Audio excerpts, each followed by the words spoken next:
Hello everyone, this is your tutor from MedEasy Biotechnology Education YouTube channel. Today I am going to start the part number 5th of Unit 1 of Bioinformatics 1, which code is KBT 503. So in this video we will study about the laboratory data submission and data retrieval system. So as you all know that in the previous lecture we have seen the various databases, primary database, secondary database and the specialized database.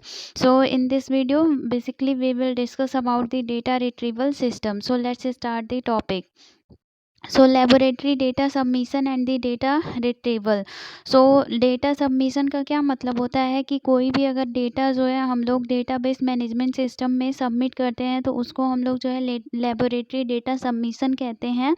और उस DBMS मतलब कि database management system से अगर हम लोग कोई भी डेटा को ऑब्टेन करते हैं या फिर वहाँ से डेटा को हम लोग एक्सट्रैक्ट करते हैं तो उसको हम लोग जो है रिट्रीवल सिस्टम कहते हैं। So let's see what is data retrieval. So data retrieval means obtaining the data from a database management system. यहाँ पर क्लियरली लिखा हुआ है कि अगर हम लोग डेटा को रिट्रीव करते हैं डेटाबेस मैनेजमेंट सिस्टम से, जैसे कि हमारा object oriented database management system ODBMS हो सकता है। सो अगर हम लोग किसी भी डेटाबेस मैनेजमेंट सिस्टम से अगर डेटा को रिट्रीव करते हैं तो इसको हम लोग डेटा रिट्रीवल सिस्टम कहते हैं। In this case it is considered that the data is represented in a structured way and there is no ambiguity in the data. जब हम लोग इस तरीके से जब डेटा का रिट्रीवल करते हैं तो यहाँ पे जो डेटा होता है वो एक स्ट्रक्चर्ड वे में प्रेजेंट रहता है और उसको रिप्रेजेंट भी किया जाता है एक स्ट्रक्चर्ड वे में। और यहाँ पे डेटा में कोई भी एम्बिगिटी मतलब कि एक ही तरह के दो डेटा जो है प्रेजेंट नहीं होते हैं। एम्बिगिटी का मतलब यही होता है जैसे दो अमीनो एसिड, एक अमीनो एसिड को एक से ज़्यादा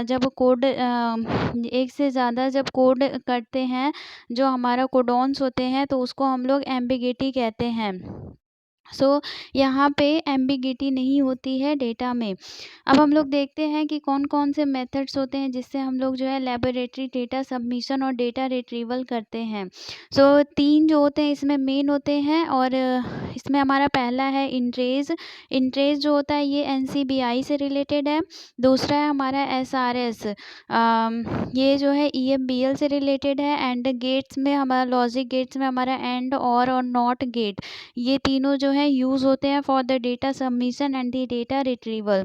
सो NCBI का मतलब होता है national centre for the biotechnology information, EMBL का European molecular biology laboratory. So these are the 3 data retrieval and the data submission system. So let's move ahead with the introduction of these system.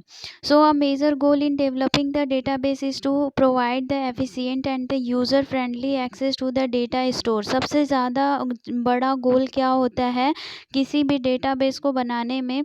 तो अगर हम लोग कोई database design करते हैं तो इसलिए डिज़ाइन करते हैं ताकि हम लोग जो है यूज़र फ्रेंडली तरीके से वहाँ से डेटा को रिट्रीव कर पाएँ। तो कोई भी डेटाबेस इसलिए क्रिएट किया जाता है ताकि वहाँ से जो डेटा है वो ईज़िली रिट्रीव किया जा सके।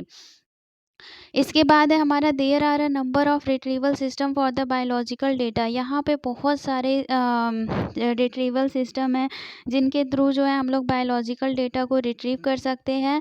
The most popular of them are Entrez and the sequence retrieval system. इनमें सबसे ज़्यादा पॉपुलर जो है वो है इंट्रेज जो कि NCBI से रिलेटेड है, एंड सीक्वेंस रिट्रीवल सिस्टम जो कि EMBL से रिलेटेड है। ये जो है that provide the access to the multiple database for the retrieval of the integrated search result.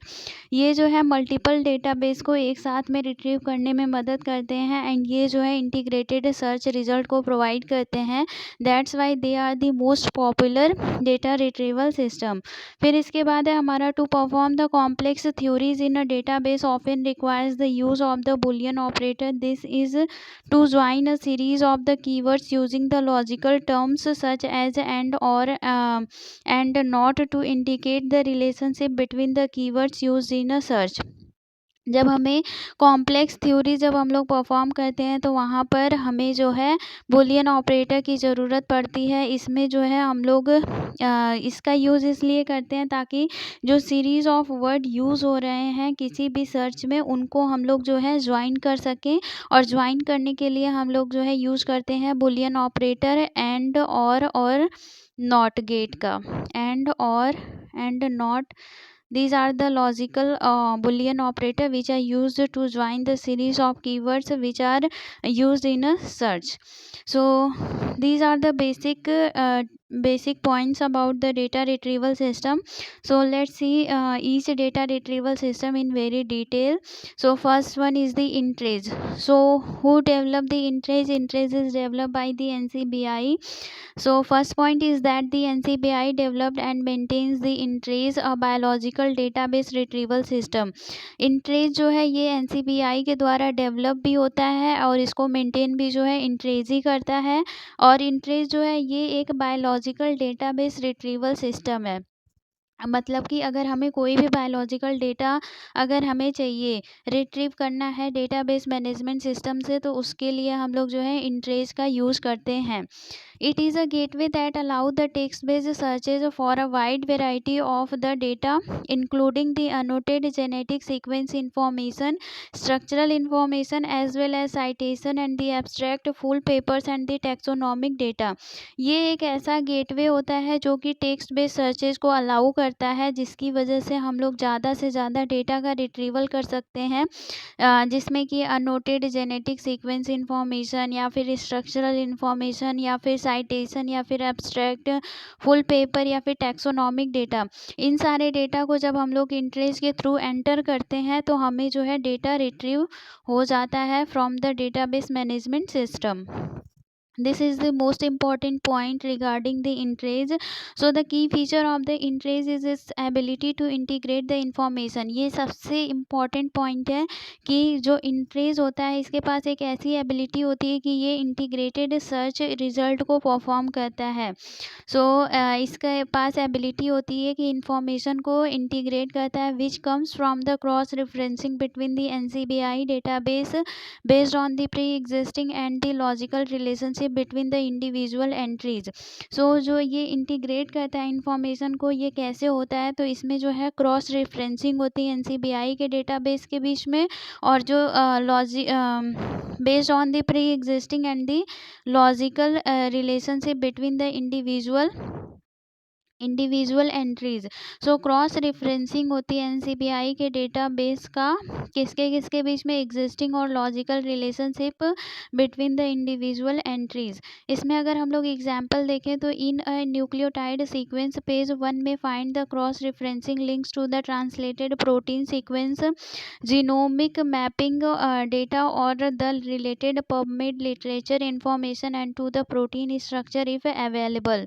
सो जैसे कि हम लोग जब हम लोग ओपन करते हैं NCBI का, तो वहाँ पे एंट्रेंस पे जब हम लोग कोई भी इंफॉर्मेशन डालते हैं, जैसे कि लेट्स सपोज हम लोग कोई न्यूक्लियोटाइड सीक्वेंस पेज खोलते हैं, तो वहाँ पे अगर हम लोग क्रॉस रेफरेंसिंग लिंक हमें मिलता है, वहाँ पे क्लिक करेंगे तो हमें जो है ट्रांसलेटेड प्रोटीन सीक्वेंस मिल जाएगा, जीनोमिक मैपिंग डेटा भी हम लोग ऑब्टेन कर सकते हैं, या फिर रिलेटेड पबमेड लिटरेचर जिस चीज़ के लिए हम लोगों ने सर्च किया है उससे रिलेटेड जितने भी पबमेड लिटरेचर इन्फॉर्मेशन होगी उसको भी हम लोग ऑब्टेन कर सकते हैं। एंड प्रोटीन स्ट्रक्चर, अगर उस चीज़ का प्रोटीन स्ट्रक्चर अवेलेबल है तो वो भी हम लोग जो है ऑब्टेन कर सकते हैं। इसीलिए कहा जाता है कि जो इंटरेज है ये इंटीग्रेटेड सर्च रिजल्ट को प्रोवाइड करता है। Now the sequence retrieval system. So sequence retrieval system क्या होता है, ये EBI यूरोपियन बायोइन्फॉर्मेटिक इंस्टीट्यूट के द्वारा कंट्रोल होता है, and it is comparable to the NCBI Entrez. ये जो होता है ये भी काम जो है इंटरेज की तरह ही करता है, जो कि NCBI के द्वारा रेगुलेट होता है, बट बस एक पॉइंट डिफर है कि ये SRS जो होता है ये EBI के द्वारा कंट्रोल कंट्रोल होता है, जिसका फुल फॉर्म होता है European bioinformatics institute. Let's move ahead with the another point, that is it is not as much integrated as the InTrace, but allows the user to query the multiple databases simultaneously. Another good example of the database integration. So ये जो है जैसे NCBI का जो entrance होता है वो बहुत ज़्यादा इंटीग्रेटेड इन्फॉर्मेशन को देता है, वैसा जो है सीक्वेंस रिट्रीवल सिस्टम तो नहीं होता है, बट ये भी जो है यूज़र को अलाउ करता है कि वो मल्टीपल क्वेरी को एक साथ ही अपना पूछ सकें. और ये भी जो होता है एक अच्छा एग्जाम्पल होता है डेटाबेस इंटीग्रेशन का. It also offers the direct access to the certain sequences analysis application such as the sequence similarity searching cluster sequence alignment. ये जो है हमें ऑफर प्रोवाइड करता है कि हम लोग जो है कुछ सीक्वेंस की एनालिसिस जो है डायरेक्टली कर सकें. जैसे कि अगर हमें सीक्वेंस सिमिलैरिटी करनी है तो इसको हम लोग डायरेक्टली कर सकते हैं, सर्चिंग करनी है तो इसको भी हम लोग डायरेक्टली कर सकते हैं, क्लस्टर सीक्वेंस अलाइनमेंट कराना है तो ये भी हम लोग जो है डायरेक्टली कर सकते हैं, क्योंकि SRS ये सारी चीज़ें हमें अलाउ करता है.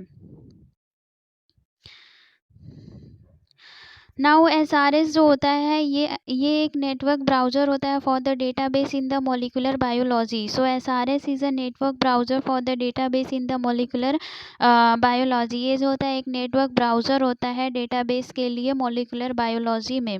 It is powerful sequence information indexing and the retrieval system. ये जो होता है सीक्वेंस इंफॉर्मेशन इंडेक्सिंग भी परफॉर्म करता है और ये जो होता है रिट्रीवल सिस्टम भी होता है. So one more important point about the SRS is that it is a best indexing sequence information indexing system, and also it is a retrieval system.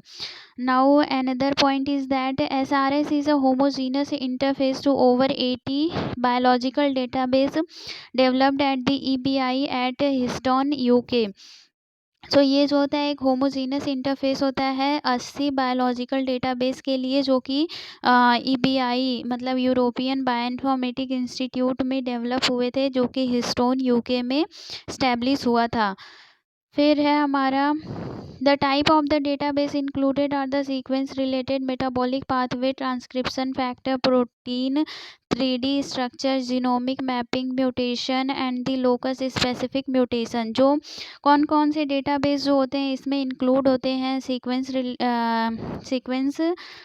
SRS में जो होता है सीक्वेंस रिट्रीवल सिस्टम में, तो इसमें जो है हमारा metabolic pathway database transcription factor होता है, प्रोटीन का 3D structure database, genome mapping mutation, locus specific mutation, इन सारी चीज़ों के बारे में और इन सब के डेटाबेस जो होते हैं SRS में अवेलेबल होते हैं. Now, no one can access and query their content and navigate among them. कोई भी जो है अपना जो भी कंटेंट है उसके बारे में क्यूरी मतलब क्वेश्चन कर सकता है एंड डेटा को रिट्रीव कर सकता है. फिर है हमारा over 30 versions of the SRS are currently running on the world wide web, that is www. So 30 से ज़्यादा वर्जन जो है SRS के रन कर रहे हैं वर्ल्ड वाइड वेब पर. फिर है हमारा SRS database are well indexed, thus reducing the search time for the large number of the potential database. SRS जो होता है ये बहुत अच्छे तरीके से इसकी इंडेक्सिंग हुई रहती है, जिसकी वजह से ये जो है सर्च टाइम को बहुत कम कर देता है, जिसकी वजह से हम लोग ज़्यादा से ज़्यादा डेटाबेस इंफॉर्मेशन को रिट्रीव कर पाते हैं. सो अगर कोई भी चीज़ इंडेक्स है जैसे कि 0, 1, 2 इंडेक्स है, तो अगर हमें ये वाली डेटा रिट्रीव करनी है तो डायरेक्टली हम लोग इंडेक्सिंग के थ्रू इस डेटा को बहुत ही जल्दी रिट्रीव कर पाएंगे. अगर इंडेक्सिंग नहीं हुई रहेगी तो हमें एक एक डेटा को सर्च करके चेक करना पड़ेगा. So it reduces the searching time. Now SRS allows any flat file database to be indexed to any other. SRS queries can be done by accession number, by simple author and the organism name, boolean relationship between the keyword and or not.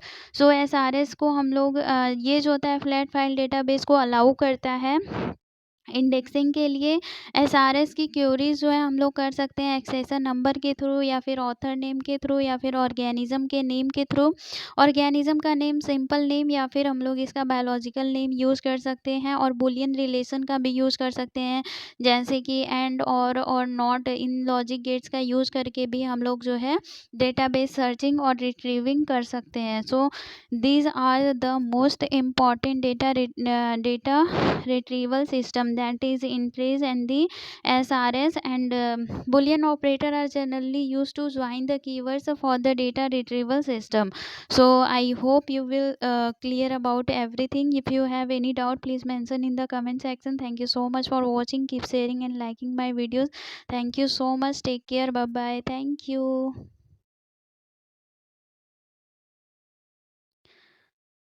Thank you. I hope everything will be crystal clear to you.